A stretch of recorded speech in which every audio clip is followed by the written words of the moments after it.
도시. 도시의 위세가 커질수록 위축되는 것이 자연의 힘. 동물들도 하나둘 갈 곳을 잃어간다. 이 녀석도 마찬가지다. 언 땅을 뚫고 꿈틀대며 나오는 이 녀석. 두꺼비다. 한땐 두텁이라 불렸고 지금은 두꺼비라고 불리우는 양서류의 한 종류. 겨울잠에서 깨자마자 뒤도 돌아보지 않고 가는 두꺼비. 녀석이 가는 곳은 놀랍게도 도심에 자리 잡고 있는 40년 된 수리시설이다. 해마다 2천여 마리의 두꺼비들이 이곳으로 몰려온다. 두꺼비들이 살기엔 삭막하기만 한 도시의 저수지. 이곳에서 어떤 일이 벌어지고 있는 걸까?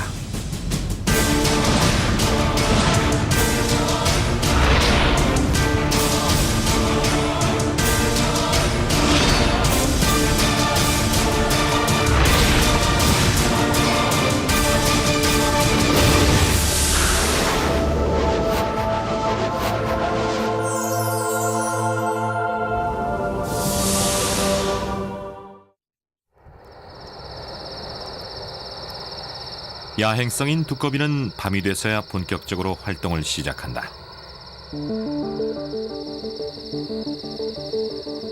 봄이 되면 녀석들은 산란을 위한 여정을 시작한다.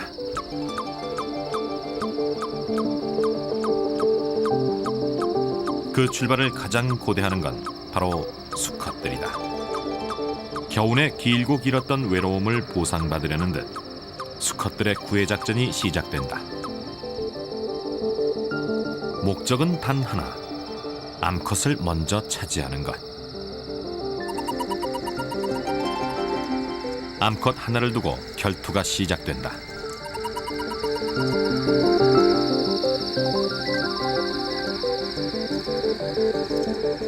암컷에 비해 훨씬 더 많은 수컷들. 기세로 봐선 순순히 양보할 녀석들이 아니다. 망월지 주변에 자리 잡은 한 사찰마당. 이곳이 두꺼비들이 선택한 짝짓기 장소다. 이 자식 저리 안 가. 먼저 온 게 임자야. 먼저 온 게 대수냐? 덤벼 이 자식아. 아니 얘들이 왜 이렇게 몰리는 거야? 예쁜 것도 피곤하다니까. 이대로 못 가. 못 간다고. 안 돼. 기다려.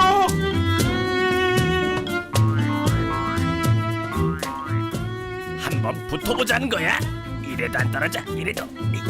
자, 떨어져. 졌다. 드디어 행운의 두꺼비가 정해졌다. 암컷 두꺼비 등에 꼭 엎인 채 부부 두꺼비는 망월지로 향한다.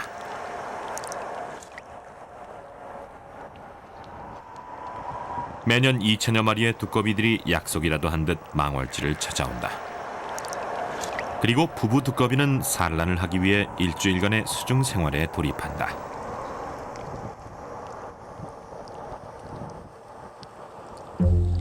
한편 암컷을 놓친 수컷들은 처량하기 짝이 없다.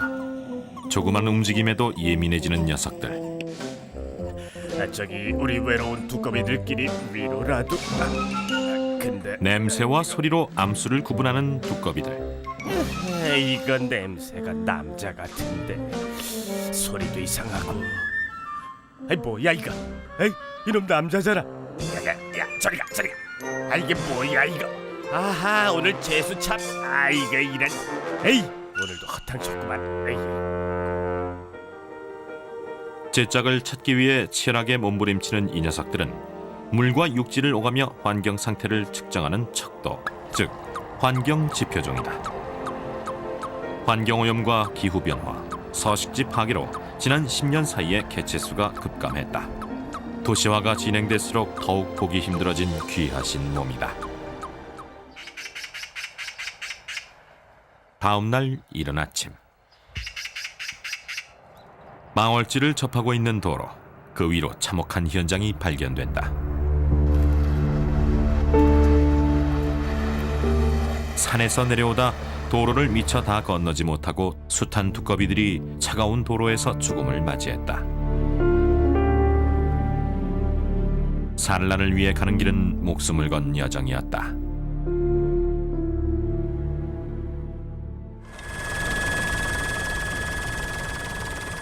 팽창하고 있는 도시.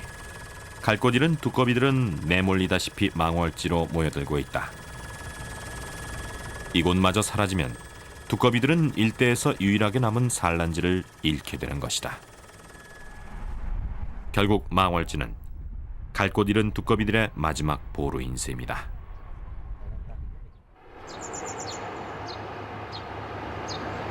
일주일 후 물속에서 두꺼비들이 산란 활동을 시작한다. 어미 두꺼비의 소리 없는 산고가 시작된다. 수컷 두꺼비가 뒷다리로 자극하기 시작하면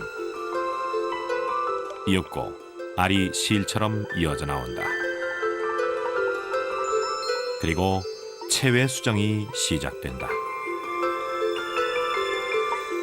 암컷 한 마리가 한 번에 낳는 알은 많게는 만여 개에 이른다. 어미들은 물속을 돌아다니며 알이 얽히고 설키도록 산란을 한다. 점 같은 생명들이 물에 떠내려가지 않게 하기 위해서다.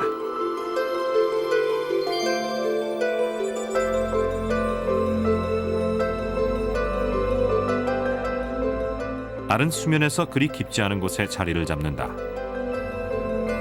수면에서 불과 20-30cm 아래.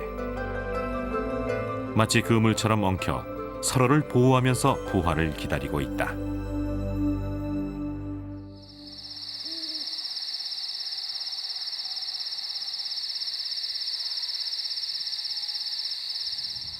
산란이 끝나면 그제야 암컷과 수컷도 서로 떨어져 다시 산으로 이동한다. 긴 산고 끝에 힘없이 처져버린 암컷 두꺼비의 백가죽.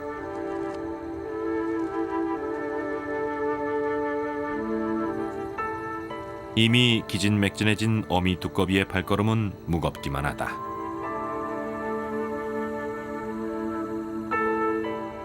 하지만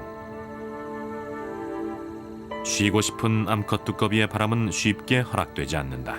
아직 복병이 남아있는 것이다. 암컷을 미처 만나지 못했던 수컷 두꺼비들이 이때를 놓칠 리 없다. 기다렸다는 듯 암컷 위에 올라타려는 수컷. 필사적으로 몸부림쳐보지만 지금은 뿌리칠 힘조차 남아있지 않다. 늘어질 대로 늘어난 백가죽을 사정없이 움켜쥔 수컷 두꺼비. 그런데 암컷 두꺼비가 이상하다. 점점 기운을 잃어가는 암컷 두꺼비. 이리저리 비틀거리다 그만 쓰러지고 만다. 이대로 죽은 것일까?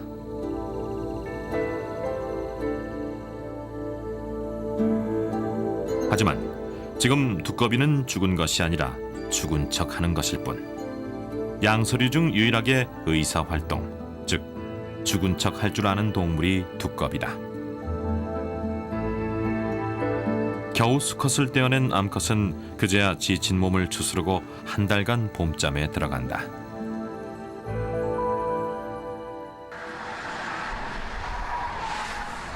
어미가 봄잠을 자는 동안 두꺼비 알이 부화 신호를 보이기 시작한다. 보호막이 얇아지면서 알은 자연스럽게 물속에 노출된다.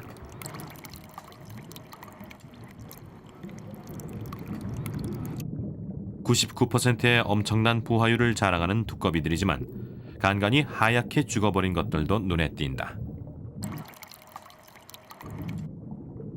이 무렵 망월지는 새끼 물고기들이 먹이 활동을 하는 휴식 공간이다. 때문에 운이 나쁜 알은 세상에 나와보지도 못하고 물고기의 먹이가 돼버리기도 한다. 새끼들이 드디어 세상의 모습을 드러냈다. 꿈틀대던 생명이 비로소 완전한 올챙이로 피어난 것이다.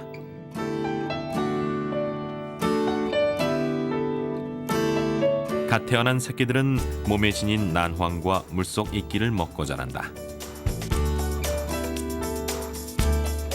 크기라고 해봤자 0.5cm도 채 안 되는 작은 두꺼비 올챙이. 어미가 떠난 낯선 곳에서 살아남는 것은 오직 새끼들의 몫이다. 이들이 스스로를 지키기 위한 방법은 바로 무리 생활. 포식자의 위협을 피하기 위해 무리지어 다니는 녀석들. 긴 띠를 형성하며 몸짓을 커 보이게 하려는 것이 이들의 생존 전략이다. 두꺼비 올챙이들을 호시탐탐 노리는 물고기와 수중 곤충들. 무리에서 떨어진다는 것은 곧 죽음을 의미한다. 이 무렵 망월지가 도심 최대의 두꺼비 서식지로 전국에 알려지면서 사람들의 관심도 부쩍 많아졌다. 사람들의 이목이 망월지로 모이기 시작할 때쯤 문제가 발생했다. 저수지 상류의 일부 식당에서 오수가 그대로 흘러들어온 것이다. 검은 생활 오수가 수면을 뒤덮고 있다. 수면을 오가며 산소를 마시는 두꺼비 올챙이들에겐 치명적인 환경이다. 도시에서 흘러든 쓰레기로 뒤범벅된 망월지. 그 속에서 겨우 숨쉬고 있는 작은 생명들. 이들을 살리기 위한 보호 활동이 이때부터 시작됐다. 두꺼비 서식지를 알리는 안내 편말도 설치했다.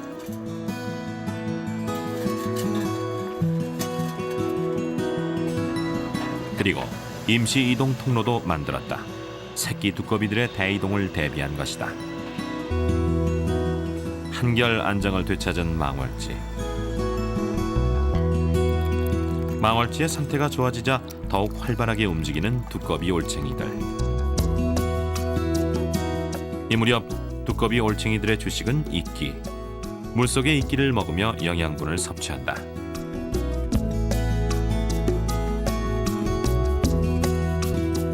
가끔 죽은 물고기라도 발견될 때면 물 만난 물고기 마냥 포식을 하는 두꺼비 올챙이들. 물속 환경을 몸 전체로 받아들이는 녀석들에게 망월지는 생명을 좌지우지하는 자궁이나 마찬가지다. 수면 위를 오가며 신선한 공기를 마시는 두꺼비 올챙이들. 뒷다리가 먼저 생기고 이어서 앞다리가 나오면서 녀석들은 어른이 되기 위한 준비를 한다.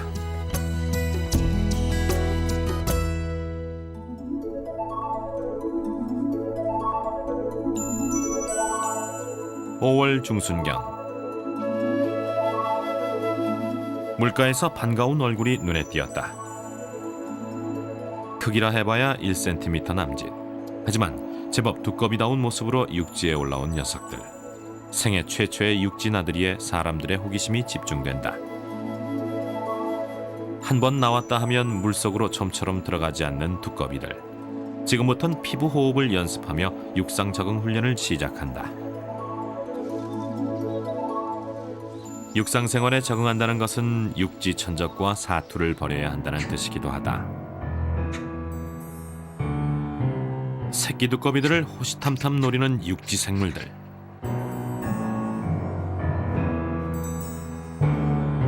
이때부턴 천적과의 싸움도 피할 수 없는 숙명이 된다. 그리고 이 녀석 유혈모기. 일명 꽃뱀으로 불리는 녀석. 이 무렵 유혈모기는 방앗간 드나들듯 새끼 두꺼비 주위를 맴돌며 배를 채운다. 이렇게 자연의 치열한 생존 경쟁이 사람들이 지나다니는 도로 바로 그 옆에서 벌어지고 있다는 것이 그저 놀랍기만 하다. 녀석들은 산으로 올라가기 위해 비가 오기만을 기다리고 있다.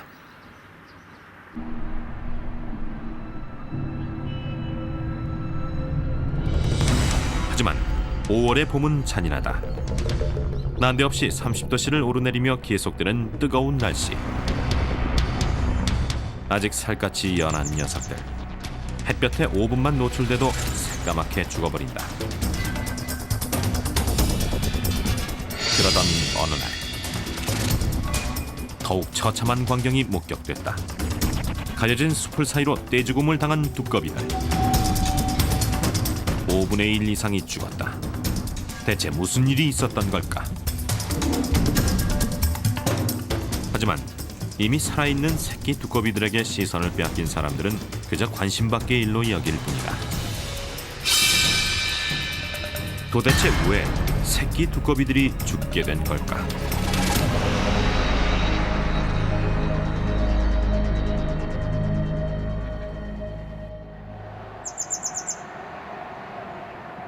그날 오후 갑자기 먹구름이 몰려오기 시작했다.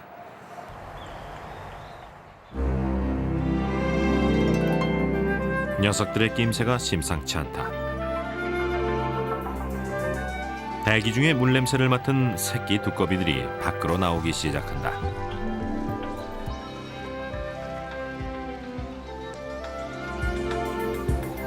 녀석들의 목적지는 산이다.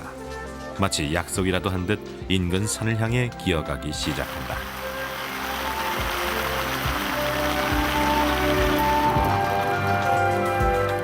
이때다. 기다렸다는 듯 뛰어가는 녀석들. 새끼 두꺼비들의 대이동이 시작된 것이다.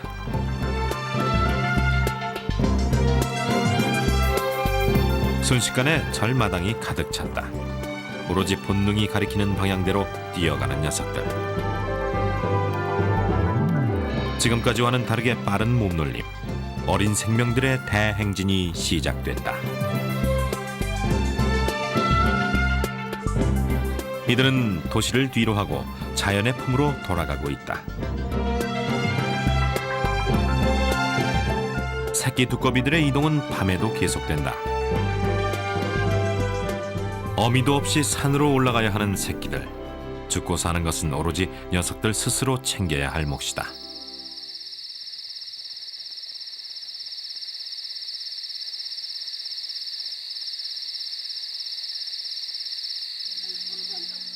먼 길 가느라 힘에 부친 새끼 두꺼비들은 가끔 인근 민가에 멈춰서기도 한다.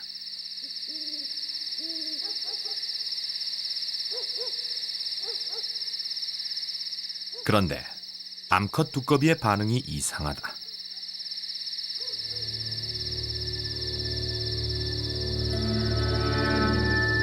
새끼를 노려보던 암컷 두꺼비.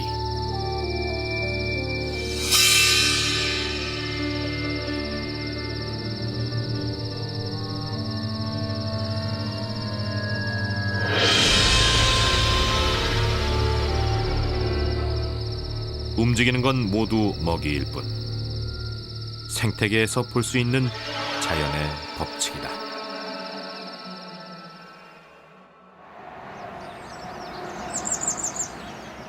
다음 날 도심 속 저수지에 고요한 아침이 찾아왔다. 헌데 문제가 또 발생했다. 녀석들이 넘어서는 안 될 경계선을 넘었다. 애써 만들어 놓은 펜스를 넘은 것이다. 녀석들의 목표는 도로 건너편 산으로 가는 것. 하지만 녀석들이 건너기엔 너무 긴 거리다. 질주하는 자동차 사이를 위태위태 건너는 새끼 두꺼비.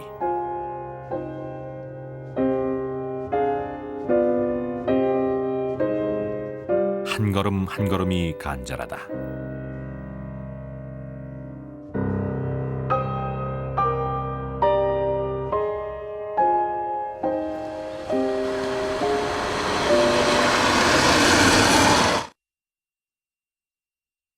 숱한 생명들이 차가운 도로에서 허망한 죽음을 맞이한다. 수로에 빠진 녀석들도 심각한 상황이다. 길을 잘못 들어선 새끼 두꺼비들. 올라가기 위해 안간힘을 써본다. 하지만 새끼들에겐 너무 높은 장벽이다. 도시의 장애물은 두꺼비들이 넘기엔 턱없이 높기만 하다. 위로 올라가지 못하면 갈 곳은 뻔해진다. 수로 끝자락. 이들을 기다리는 것은 기름과 쓰레기 더미. 사람들의 무관심 속에서 두꺼비들은 그저 죽음을 기다릴 뿐이다.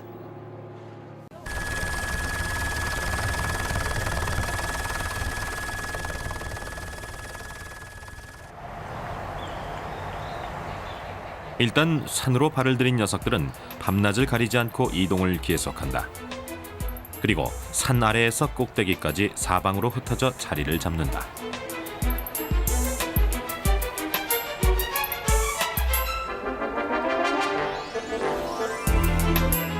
하지만 어디에 자리를 잡든 고난은 끝나지 않는다.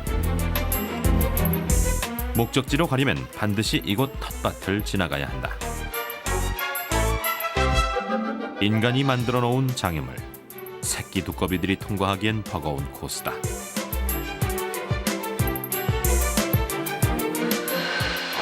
게다가 이땐 농약을 치는 시기. 어린 녀석들은 위험에 그대로 노출될 수밖에 없다.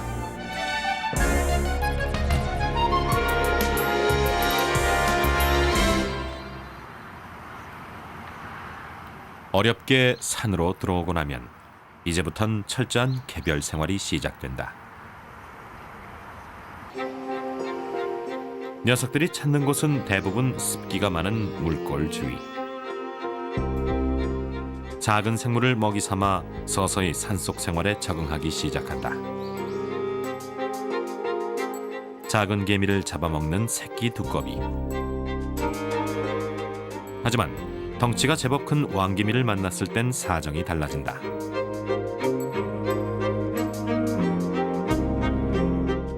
개미의 공격에 겁이 났는지 몸을 던져 피해버린다.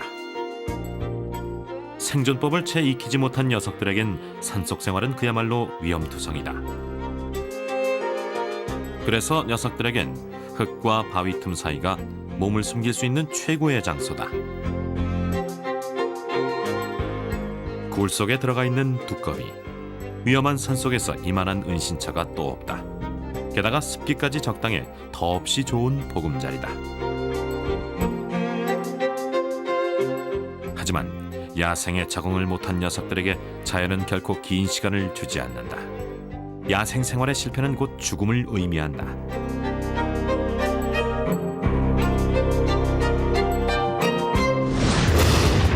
(200만) 마리의 새끼 두꺼비 중 약한 녀석은 결국 죽음의 길로 들어설 수밖에 없다. 하지만 새끼 두꺼비들의 죽음이 허망한 것만은 아니다. 그들의 죽음은 또 다른 생명체의 밑거름이 되기 때문이다. 수많은 천적들의 먹이가 되고 또 차가운 도로 위에서 죽음을 맞이하는 두꺼비들.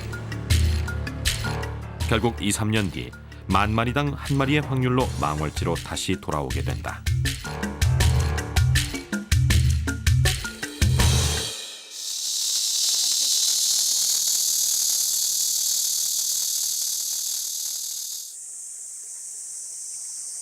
산속에 막 들어온 연약한 새끼 두꺼비들도 2, 3년이 지나면 성체가 된다.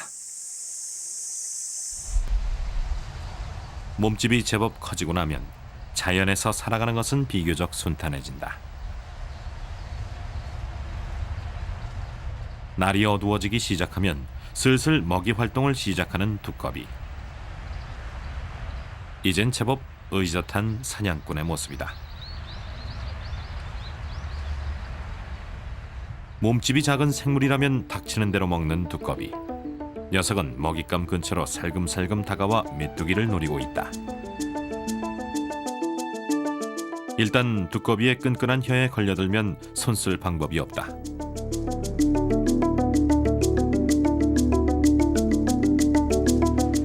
재빠른 사냥은 타고난 본능이다. 아주 미세한 움직임으로 먹잇감을 포착하는 두꺼비.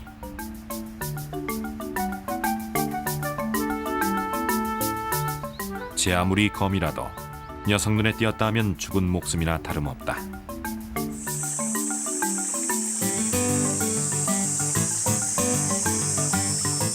밤새 먹이 활동을 하던 녀석들도 아침이 되면 보금자리를 찾아간다.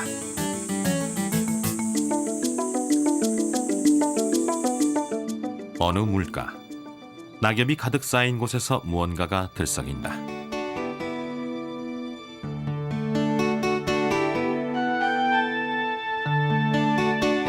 두꺼비 집이다. 밤새 이곳저곳을 돌아다녀도 대부분 같은 자리에서 잠을 자는 편이다. 그러다 가끔 횡재를 만나기도 한다. 낙엽 밑에 보금자리를 만든 덕에 지나가던 송충이가 제 발로 찾아왔다. 배고프던 찰나에 먹잇감이 제 발로 찾아와 주다니 운수 한 번 좋은 날이다. 먹이가 부족할 때면 두꺼비들은 민가 주변으로 자주 찾아온다. 먹을 게 없을까 두리번 동정을 살피는 녀석. 그런데 뜻밖의 만남이 기다리고 있었다. 새끼 유혈목이다. 이때를 놓칠 리 없다. 유혈목이 주변을 서성거리며 상대를 파악하고 있는 두꺼비.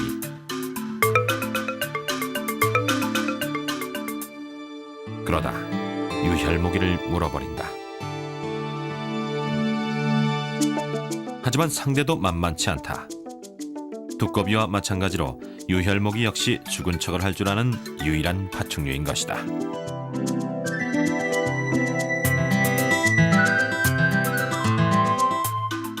죽은 척 할 줄 아는 두꺼비와 죽은 척 할 줄 아는 유혈목이의 기싸움.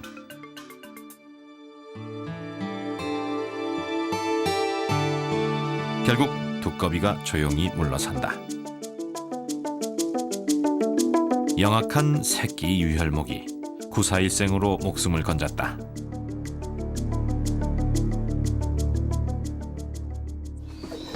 하지만 새끼 유혈목이도 어미가 되고 나면 상황은 달라진다.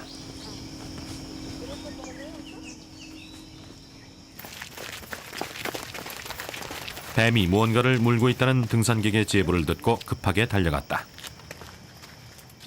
가리킨 곳에는 뱀이 모습을 드러내고 있었다. 인기척을 느끼자 급하게 몸을 감추는 뱀. 그 자리에 남은 것은 두꺼비였다. 이미 죽은 상태.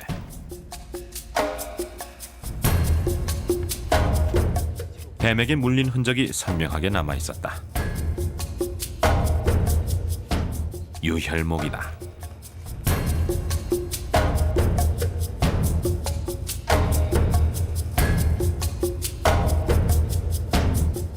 죽은 두꺼비를 내려놓자 혀를 날름거리면서 두꺼비를 입에 문다.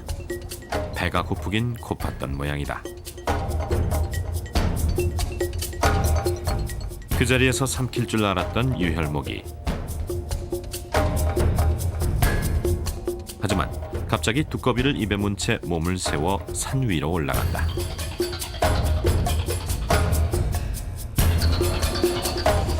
급하게 뒤쫓아간 취재진. 그 사이 유혈목이는 두꺼비를 거의 다 먹어치웠다.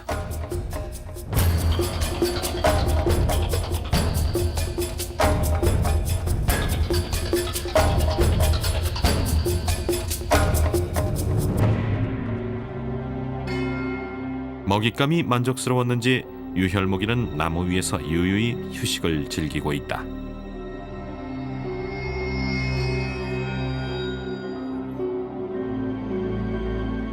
피부에서 맹독을 내뿜는 두꺼비를 먹을 수 있는 건 그 독에 내성을 가진 유혈목이와 구렁이가 유일하다.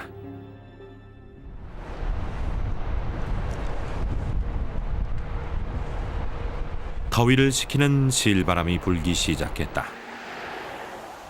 어느새 가을이다.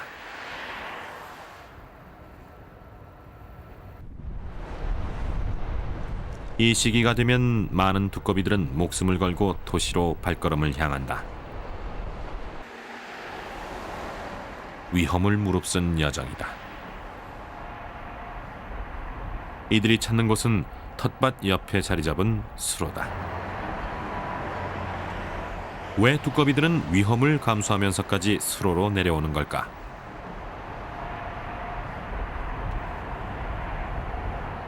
텃밭 및 수로의 먹잇감이 많기 때문이다. 지금은 겨울잠을 앞두고 영양분을 보충해야 할 때, 얼마 지나지 않아 통통하게 살이 오른 애벌레가 나타났다.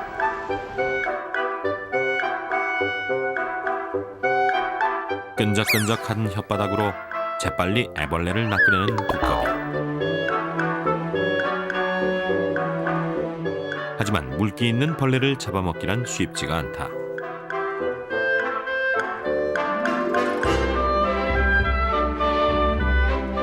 애벌레 주위를 살피면서 몇 번을 왔다 갔다 하는 두꺼비. 드디어 기회를 잡는다.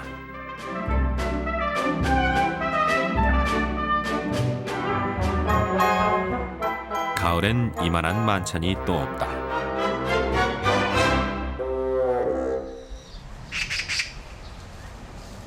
늦가을, 두꺼비들이 하나둘 겨울잠 준비를 할 시기다. 두꺼비들은 어디서 어떻게 겨울잠을 자는 걸까? 두꺼비 등에 위치 추적기를 붙이기로 했다. 두꺼비들이 어디로 이동하는지 또 어디서 겨울잠을 자는지 지켜보기 위해서다. 겨울잠 자기 전에 몸무게도 기록해두었다. 위치 추적기를 부착한 대상은 모두 5마리. 암컷 3마리와 수컷 2마리에게 각각 위치 추적기를 매달았다. 그리고 곧바로 야생으로 돌려보냈다.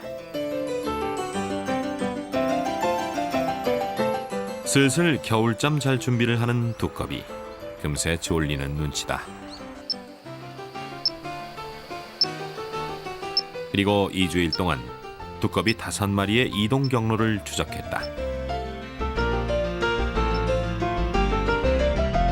5마리의 두꺼비들이 망월지 주변을 돌아다니던 어느 날,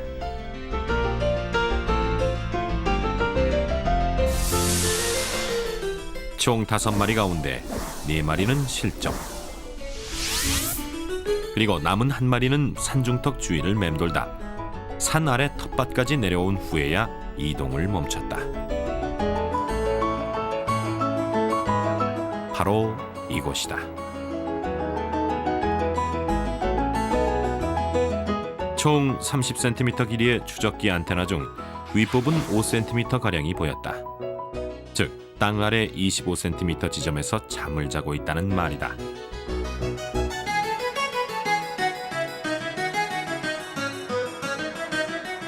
녀석이 자는 곳에서 조금 떨어진 곳에 땅을 파봤다. 두꺼비의 잠자리는 과연 어떤 모습일까? 식물이 뿌리를 내리는 지점, 부드러운 흙 속에서 두꺼비는 겨울잠을 자고 있는 것이다.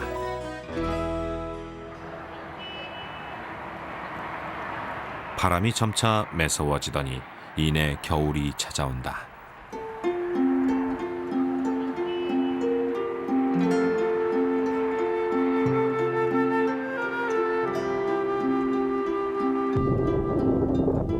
그 사이 두꺼비들이 잠든 땅도 찬기를 품기 시작했다.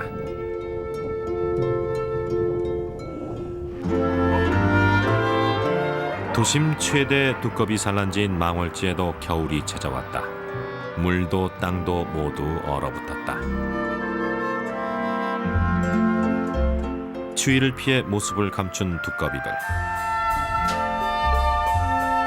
지금쯤 이 속에서 세상 모르고 잠들어 있을 것이다.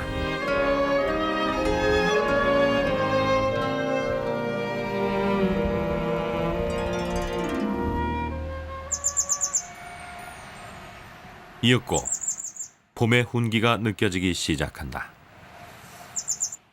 어느덧 얼었던 땅이 녹고 초록빛이 보이기 시작한다.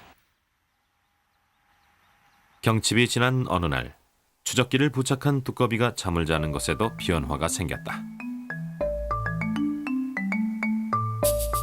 아직 차가운 흙 사이로 조그맣게 보이는 숨구멍. 이제 곧 나오겠다는 신호다. 녀석은 이제 다시 세상으로 나오기 위해 숨을 내쉬고 있는 것이다.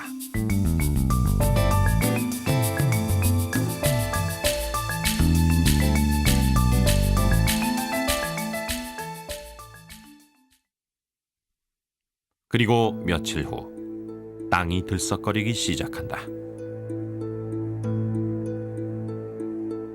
겨울잠에서 막 깨어난 두꺼비가 모습을 드러낸다.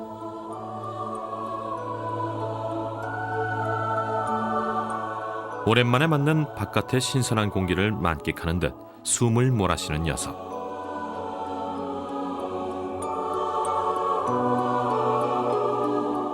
곧 차가운 땅을 뚫고 나온다.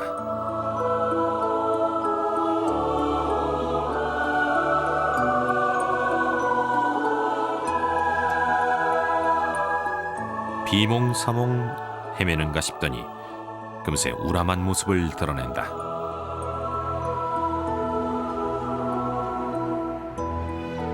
몸에 부착했던 투적기는 떨어뜨린 채 세상으로 나왔다. 무려 4개월 만의 나들이다.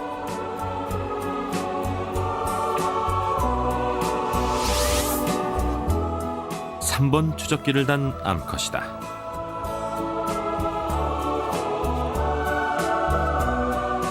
겨울잠을 자는 내내 아무것도 먹지 않은 두꺼비. 하지만 167g이었던 녀석의 몸무게는 2g만 줄었을 뿐 놀랍게도 거의 변화가 없었다.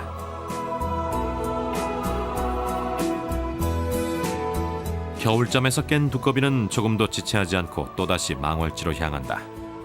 올해도 역시 수컷이 먼저 나와 길목을 지키고 있다. 제짝을 만난 두꺼비 부부는 망월지를 향해 또다시 사랑의 여정을 시작한다. 그러나 암컷을 먼저 차지한 수컷을 순순히 보내줄 리 없다. 짝짓기를 위한 치열한 경쟁은 올해도 변함없다. 겨우내 고요했던 곳이 올해도 역시 싸움터로 변해버린다.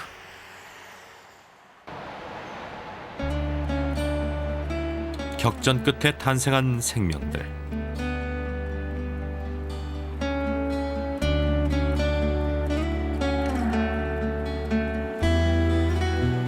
철부지 새끼들이 아직 세상을 알 리 없다. 치열한 생존 경쟁의 세계가 기다리고 있다는 걸 새끼 두꺼비들은 아직 알지 못한다. 그래도 이 녀석들은 지난해보다는 다소 좋은 환경에서 성장할 수 있을 듯 싶다. 생활 호수가 흘러들던 관로가 올해 새로 정비됐다. 시민단체의 도움으로 새끼들이 이동할 길도 말끔하게 정리됐다. 도심 속 두꺼비 산란지를 보호하자는 목소리가 커지면서 곳곳에서 학생 자원봉사자들도 거들기 시작했다. 새끼 두꺼비들이 도로를 넘어오지 못하도록 펜스도 다시 설치했다. 또 자연생태교육장으로 알려지면서 학생들의 방문이 잦아졌다.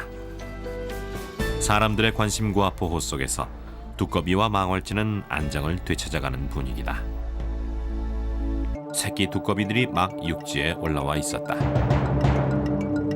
올해도 작년과 마찬가지로 대이동을 준비하고 있는 것이다. 하지만 이후 며칠 동안 5월 중순이라곤 믿기지 않는 더운 날씨가 이어졌다. 그러다 반갑게 한 차례 단비가 내렸다.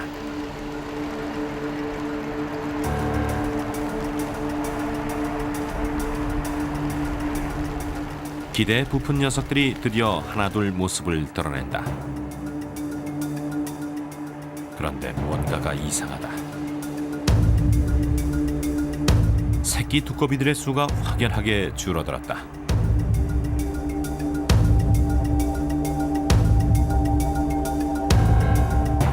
움직임도 예전과 다르다.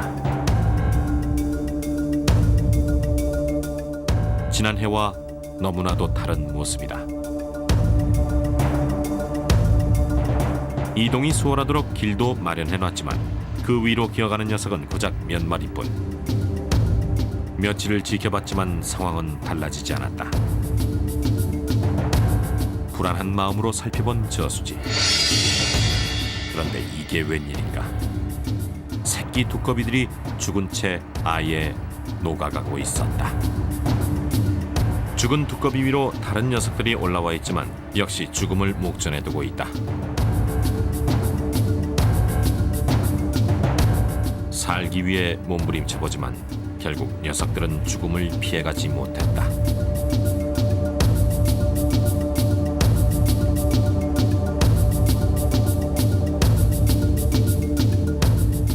무슨 일이 있었기에 두꺼비들은 물 밖에서 이대로 죽어버리는 걸까? 200만 마리의 새끼들은 물에서 나와 제대로 뛰어보기도 전에 생명의 끈을 놓치고 말았다.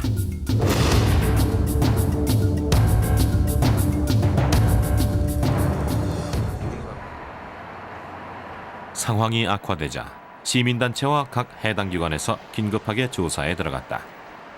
가장 먼저 두꺼비들의 멸종을 불러올 수 있다는 항아리 곰팡이균을 검사했다. 그리고 혹시 망월지로 독성 물질이 유입된 건 아닌지 함께 검사했다. 우려했던 항아리 곰팡이균도 중금속과 살충제도 모두 발견되지 않았다. 그렇다면 무엇이 문제일까? 시민단체를 중심으로 학계와 관련 기관으로 구성된 두꺼비 보존 대책 협의회. 몇 차례에 걸쳐 심각한 논의가 이어졌다. 난항이 거듭된 가운데 역학조사 결과가 하나둘 모이고 몇 가지 의심되는 요인들이 보고됐다. 먼저 수질에 관심이 모였다. 올봄 오폐수 유입을 차단한 이후 저수지의 부영향화를 일으키는 질소 수치가 눈에 띄게 줄어들었다. 하지만 인과 분원성 대장균이 검출되면서 망월지는 다소 불안정한 모습을 보였다. 질소와 인 같은 부영양화 물질을 먹고 자라는 남조류와 녹조류 같은 조류의 번식도 확인됐다. 조류의 양을 측정하는 클로로필 A 수치가 올챙이가 수중에서 생활하던 5월 초순부터 급격히 증가한 것으로 나타났다. 집단 폐사 이후 최종적으로 발견된 조류는 녹조 현상을 일으키는 남조류로 맹독성으로 알려져 있다.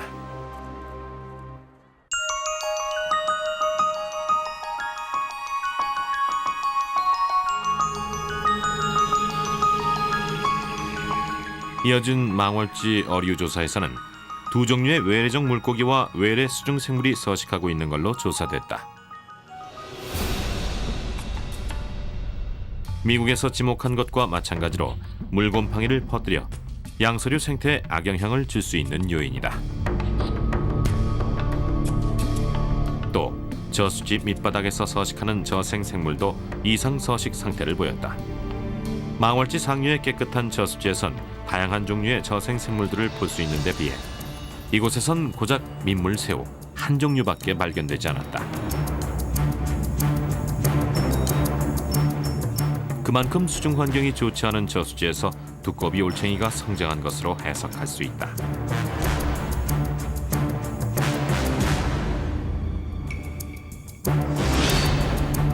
물밖 사정도 그리 좋지 않았다. 한여름을 방불케 한 5월의 날씨. 5월 21일부터 시작해 30도씨를 넘는 날씨가 한동안 계속 이어졌다. 물 밖으로 나온 새끼 두꺼비들은 고온과 자외선에 시달려야 했을 것이다.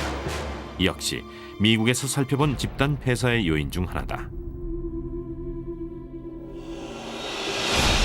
망월지 역학 조사 결과 의심 요인으로 꼽히는 부분들. 결국 미국 오리건주에서 발견됐던 원인과 상당 부분 일치한다. 지난해 부분 집단 폐사에서 올해 두꺼비들의 떼죽음 사태까지 망월지의 두꺼비들은 이대로 죽게 되는 걸까?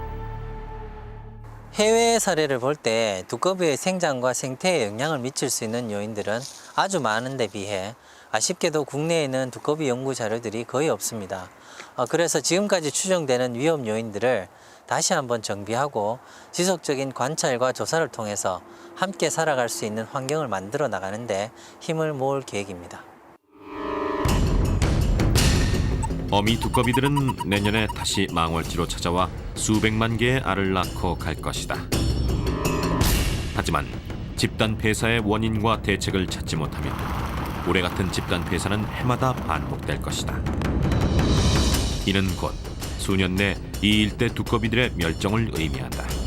그리고 생태계에 일대 파란을 가져올 것이 분명하다.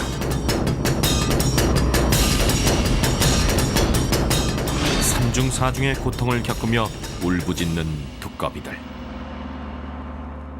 어떤 의미에서는 자연의 경고고, 그 다음에 어떤 의미에서는 그 몰락하는 그 자연을 우리가 이렇게 손쉽게 보내서 될 건가?